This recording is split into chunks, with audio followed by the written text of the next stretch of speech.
Welcome back to the morning show here on Arise News. Following a record surge in 2020, private aviation is still soaring in demand across the world, but beneath the surface, the industry is dealing with severe supply chain bottlenecks. In this documentary, Arise business correspondent Abi Owolawi talks to Nigeria's key private aviation players on their challenges and successes.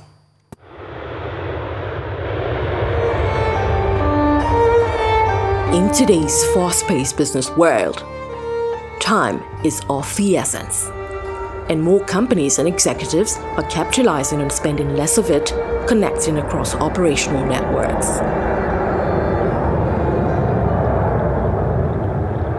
Globally, the private aviation industry experienced a boom, spurred by the COVID-19 pandemic in 2020, transforming a once niche industry into an overnight sensation. But while the popularity of this offering has now surpassed pre-pandemic levels, key players in the Nigerian market say there are still some existing knowledge gaps within the market.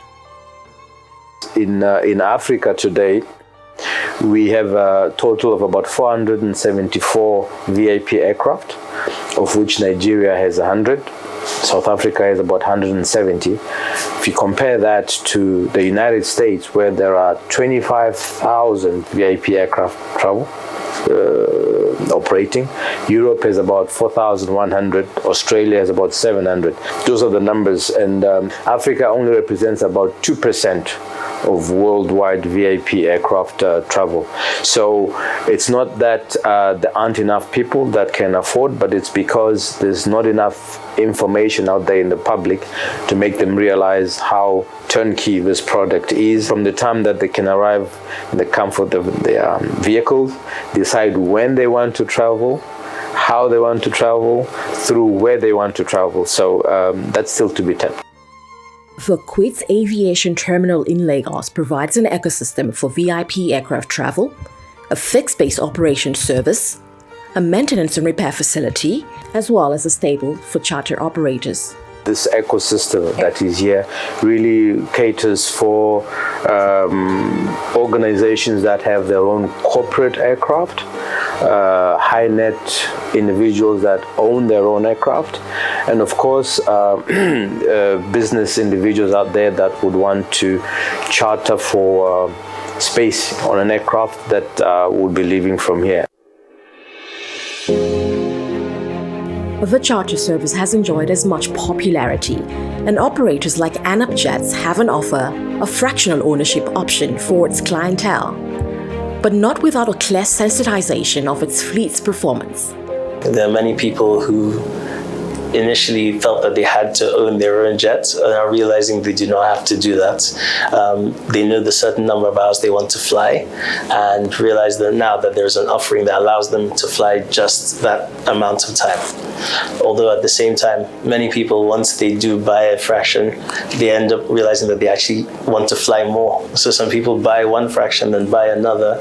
But the great thing about it is you can tailor it to your needs rather than just having an aircraft, having to sort out all the maintenance, the crewing, the fueling, catering, everything. You realize that we can take care of that for you. A lot of people are still in the belief that that the bigger aircraft, the aircraft they're in, the safer it is. Even they'd rather take an old banger that's 20 years old than a Phenom 300, our newest one, which is a 2022 aircraft.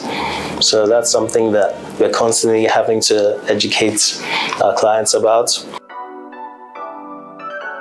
This is one of the aircrafts Atawari refers to, the Embraer Phenom 300E 7-seater, which can get you directly from Lagos to Dakar within 3 hours 45 minutes. With an existing fragmented infrastructure network for intra-Africa travel, this is easily an appealing offering. Another main feature of this aircraft is it only requires a short takeoff and landing distance, which means you can fly to certain airports that larger aircrafts can't fly to. You can fly directly to places like Principe, whereas normally you'd have to fly to Sao Tome and then take a smaller aircraft from there to Principe. You can fly directly from Lagos to Principe in an hour, 15 minutes. You can also fly to private airfields in Nigeria that commercial aircrafts can't get to.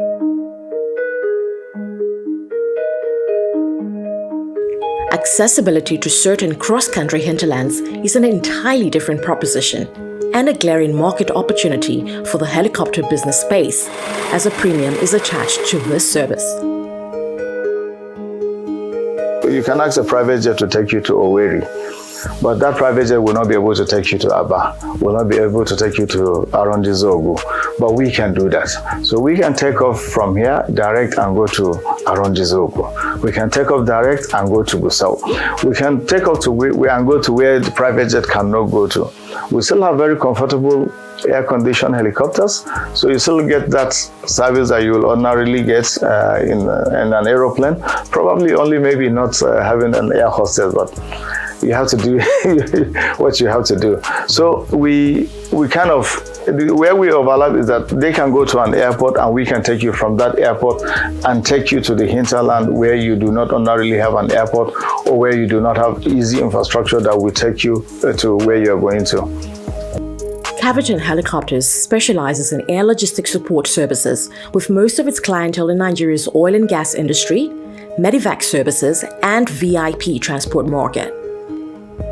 As quality and safety is a major tenet of this offering, the facility boasts the first and only state-of-the-art AW139 flight simulator, which provides a fully immersive virtual environment representing operational locations. Pilots can also learn to handle an array of system failures and malfunctions should they arise.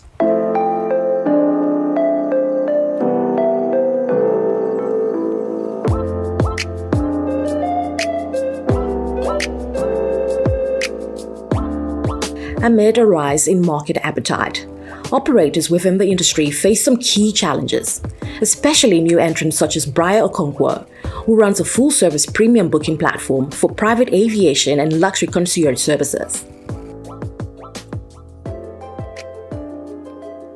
Being a new entrant, it's really good understanding the market and understanding how we can bridge the gap between what we have right now currently in Africa and in Europe.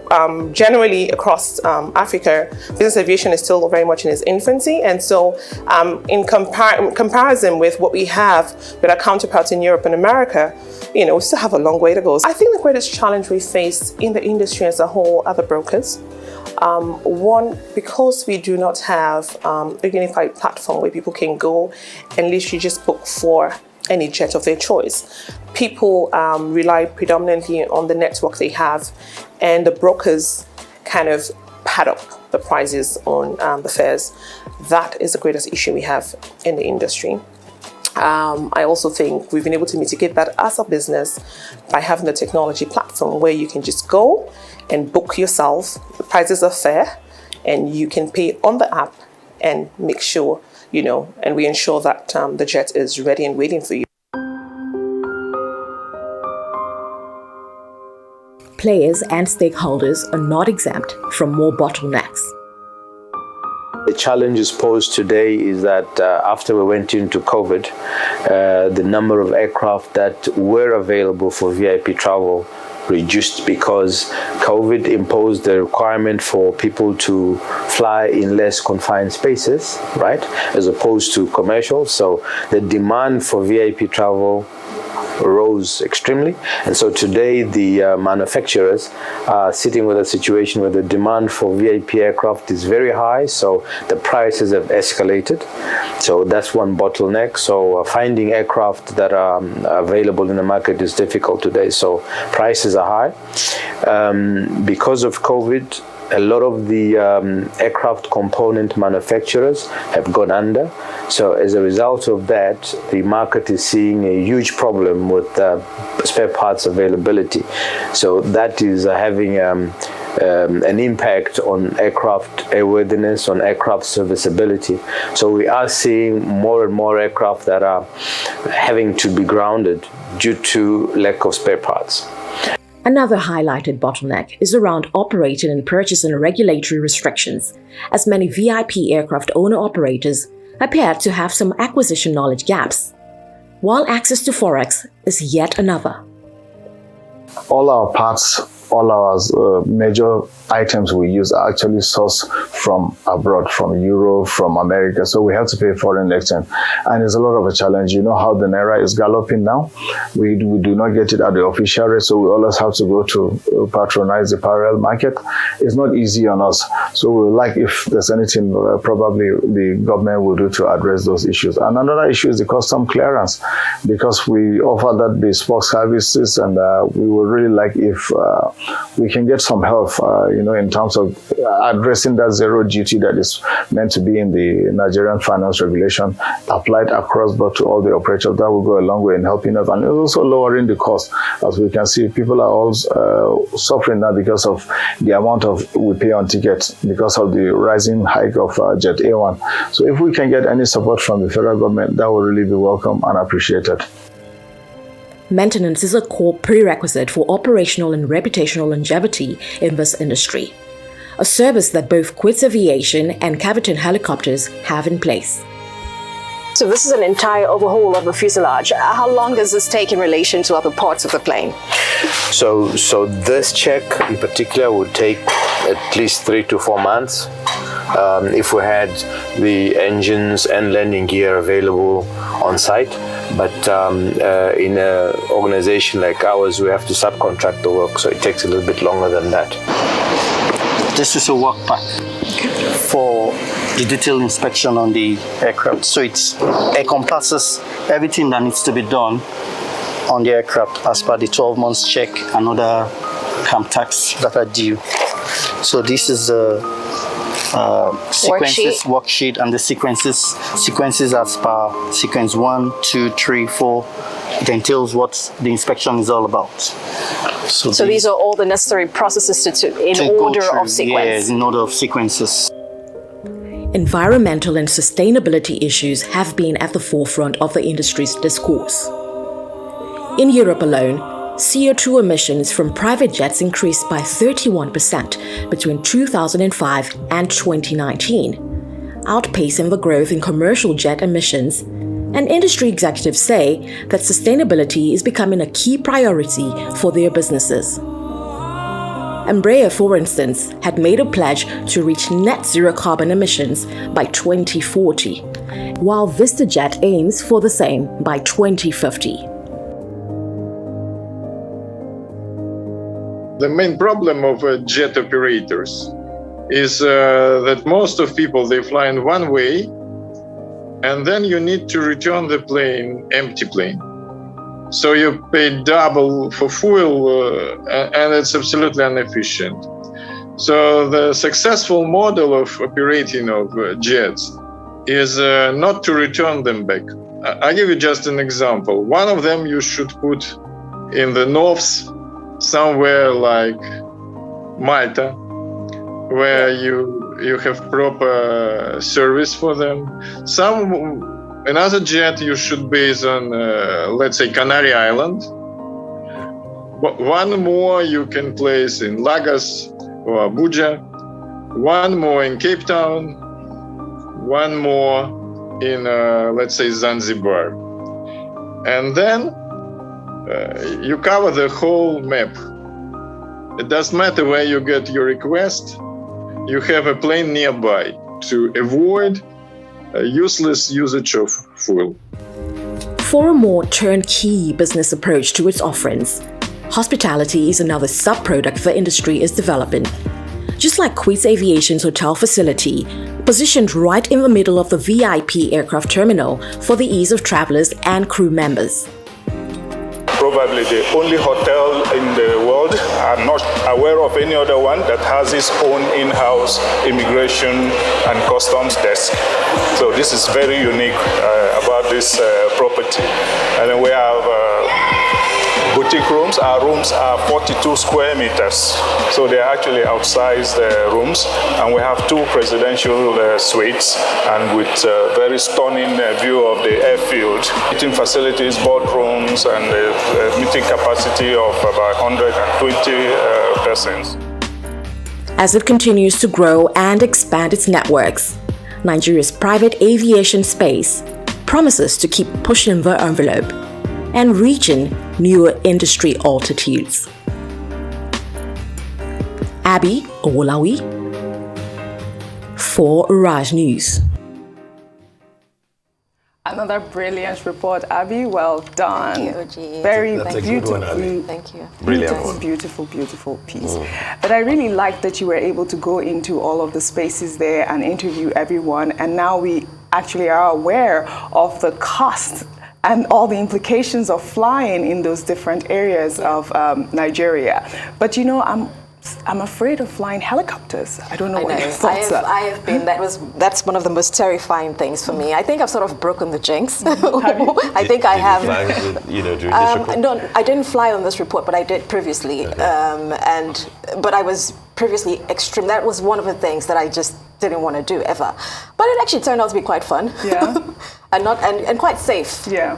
Which, of course, you know, it's one of the things that this report's trying to address. There's a lot of misconceptions, even around private travel. That's right. Being on an airplane, and a lot of people see pop stars, entertainment, you're either a billionaire or you're Davido or something. It's not that way. So there is an entire world around business aviation, right, as opposed to just private aviation, owning a private jet or the luxury behind it. It's more about the convenience of navigating spaces, operational spaces. And we're seeing more organizations, companies, high net worth individuals, but it's more about basically connecting from one operational point to another. A very good example would be like if you're trying to go from here to Equatorial Guinea, you will pretty much have to go around the globe to get there. That's correct. I mean, the gentleman, one of the gentlemen in the report, really terrible. mentioned something about Sao Tome, and I've Yes. been there a couple of times. You know, when Trying to plan a trip to Sao Tome when Air is a Nigeria nightmare. used to fly, Really? and I realized I did with Air Nigeria, and then I did with the chairman of Air Nigeria at that time, you know, with private jet, you know, twice. It was a lot easier, Yes. you know, with private jet. If you were flying Air Nigeria at that time, it would almost take you like, you know,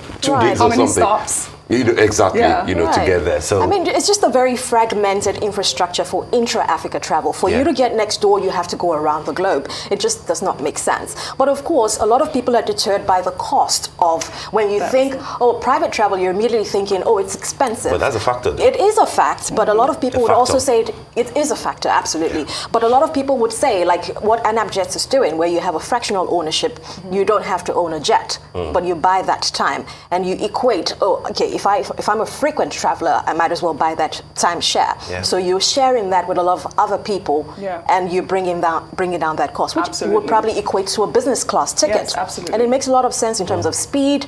Of course, this is more appealing to companies who want to send their staff somewhere very quickly, or you know, people who travel very frequently. Yeah. So it's actually a very solid business proposition, you know, that has been shrouded with, you know, the cloud of just fancy Right. and luxury. It's amazing how many places those helicopters can go in. Yes, I yes. mean, the places that they mentioned, I was quite impressed. Yes, the because, you know, helicopters. it's hard to go around those places. I mean, they push their case Yeah. very nicely. That yes, it's good to fly private jets, but then there are certain places that you will That be able you to will- get Right, to. right. Absolutely. You know. And that's the truth. Yeah, it Yes. is. I mean, that argument came up in those days when the banks were troubled and people were, you know, heavy on criticism of banks, and our bank CEOs in those days were, you know, seemingly wasting money. And the argument was that, you know, an average bank CEO would need to get to certain places on time, and therefore the case for private flying, you know, made sense as at that time. And don't look at the cost, for example. It's about the convenience and the businesses that you get done. You know, so this is what I see, Right. you know, in this report. And if you can afford it, or if the businesses that you're representing, you know, can afford it, why not, for example? We tend to see more of government functionaries, you know, like governors, etc., and VIPs, celebrities, entertainment. But then from what you have said, if you pool resources, it's like, just adding something little to your business class ticket. And it makes a whole lot of sense, if you have to do that. If you're a frequent flyer. If you're a frequent flyer. Did you touch on the maintenance culture for the helicopters? Absolutely. So maintenance is the core of this entire business because, as we know, reputation is tied to that. The more you hear about crashes or things, that you're written off. And of course, Caviton Helicopters and Quits Aviation both have their own in-house facilities. Maintenance, particularly for the helicopters, as you asked, many of them, Caviton, for instance, services the Medivac services, so quick rescue. You would imagine that you want to make sure everything is in complete order with that.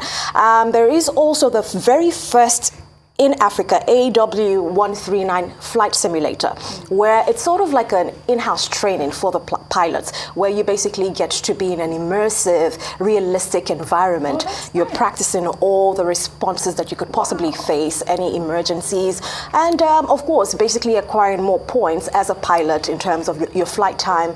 And this is done, you could literally be in, as you could see there, I was acting like I was flying. You weren't flying. In Marseille, pretty much. You could be in any different operational city and you will have the entire framework like you're already in that city. And I think it's such a brilliant, very, very brilliant initiative here. Well, just a quick one. I mean, the revelation that I also saw in the report is that we're not as big as people used to say. In that exactly. I mean, South Africa apparently is bigger, but then when there are VIP events and people are like, say, oh, there are like hundreds of private jets, in Abuja, in Lagos, whereas, I mean, in relation to other markets, exactly, but with more sensitization, there is scope for that to grow. And I think that we're on that path. So. Makes sense. Well with the right capital. All right, it's time now for a short break, and when we return, we will have here with us Muyiwa Fafawora, a chieftain of the People's Democratic Party, on the ongoing internal wrangling obstructing the party's march towards the 2023 general election. Stay with us.